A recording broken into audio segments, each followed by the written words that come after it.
How often have you found yourself with leftover food on your plate because you are too full to eat it all? You might have reached a point where you couldn't even manage one more bite, but then someone brings in a dessert, and all of a sudden, you have no trouble indulging in it. Well, isn't it strange? Just moments ago, you couldn't imagine taking another bite, but now you have room for more food. Today, we are going to share with you the science behind why there's always room for dessert. Make sure you stick around until the end because we'll be sharing with you a true story about how the food industry is using this science to make us eat more of their food products. Now, let's delve into a bit of history. For centuries, people have observed that when they enjoy a variety of foods with different flavors during a meal, they tend to eat more compared to when they're exposed to only a single flavor or type of food. Fast forward to the 1980s, a professor in nutrition sciences called Barbara Rolls and her team of researchers decided to study deeper into this phenomenon. They discovered that as individuals consume a particular flavor or type of food, their desire for that specific taste diminishes, leading to reduced consumption of that specific food item. Interestingly, their appetite for different flavors or foods may still remain relatively high. Finally, in 1981, Barbara Rolls and her team of researchers coined the term sensory-specific satiety to explain this phenomenon. As Barbara and her team explained, we tend to find the food we consume regularly less appealing than those that are less common. Let's consider an example. Suppose you have pepperoni pizza for dinner almost every day. Over time, your taste buds become too familiar with the flavors of this meal. While you may still enjoy eating it, they cannot compete with the excitement offered by your favorite ice cream. And this is why there's always room for dessert. But here comes the more important question. Now that we understand the science behind sensory-specific satiety, how does it influence our food intake and overall health?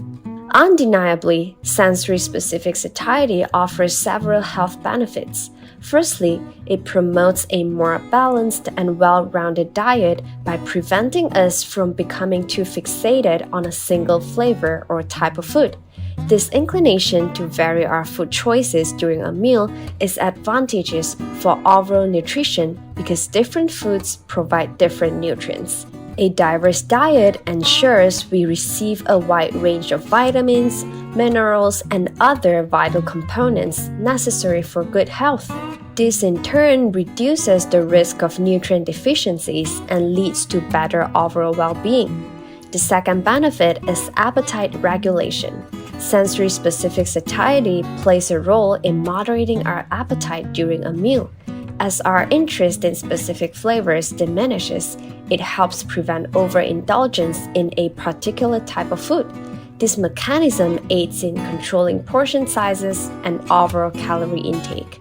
On the flip side, sensory-specific satiety can also have a negative impact on our eating habits and overall health. A clear example of this is in settings that offer a wide range of food options, such as buffet restaurants.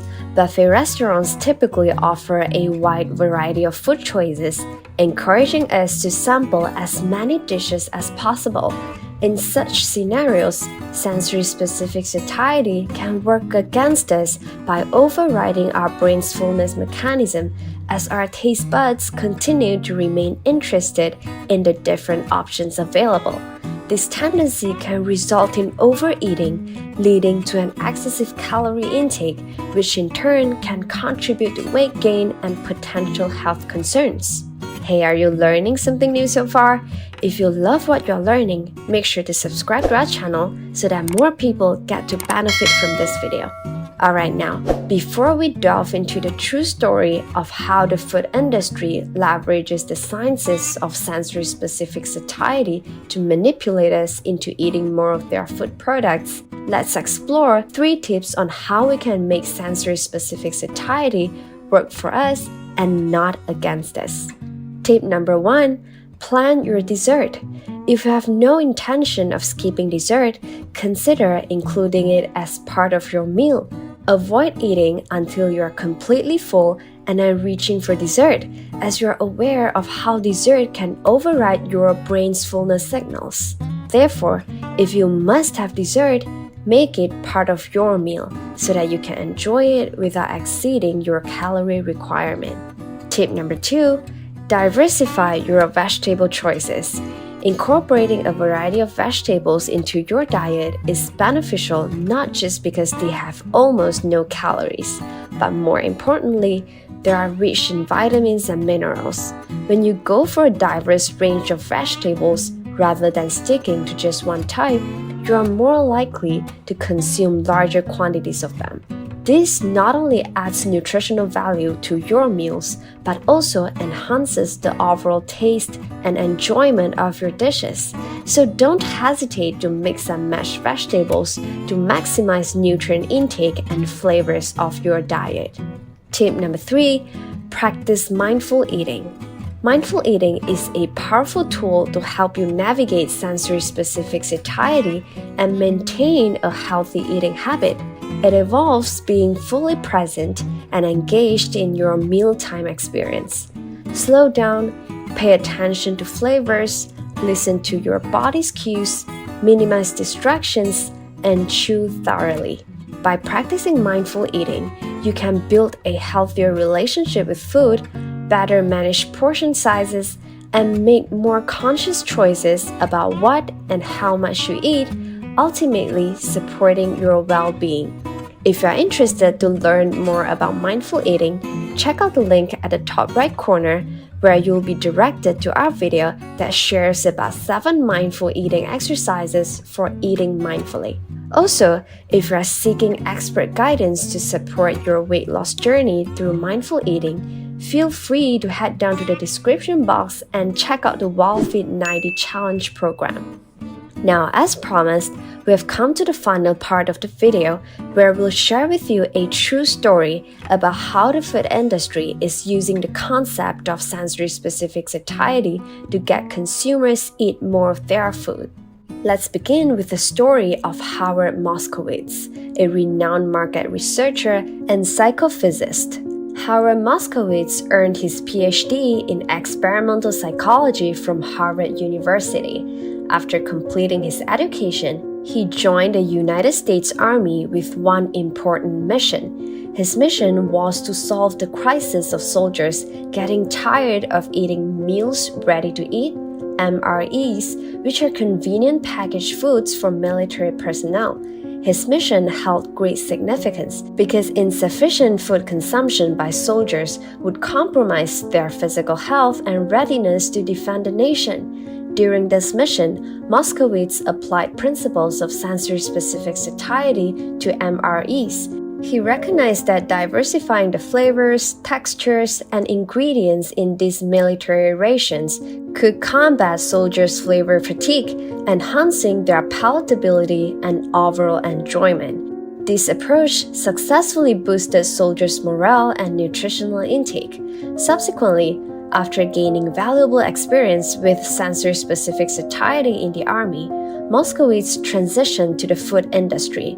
He realized that the same principles could be applied to optimize food products for civilian consumption. Moskowitz then became a pioneer in consumer research and product development, helping companies create food products that would be irresistible to consumers.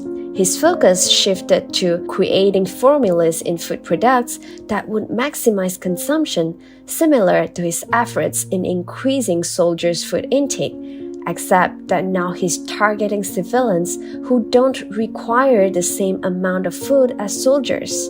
Ultimately, Moskowitz introduced the concept of bliss point, marking his most significant contribution to the food industry.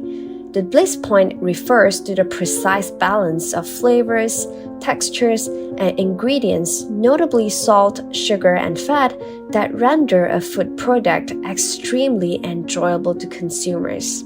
It's a juncture where the food product becomes irresistibly appealing, even overriding our brain's fullness signals.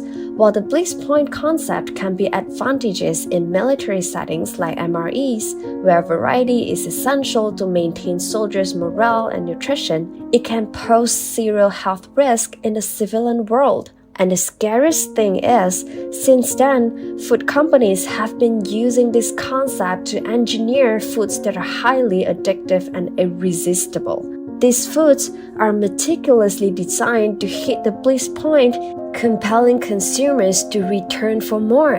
The consequences of this can be excessive calorie consumption, weight gain, and a wide range of health issues, including obesity, diabetes, and heart disease. Dear friends, this is just one of the many strategies the food industry uses to get consumers to go back for more of their food products. Check out the next video here, where we uncover more scary truths behind sugar and food addiction. See you in the next video. Bye!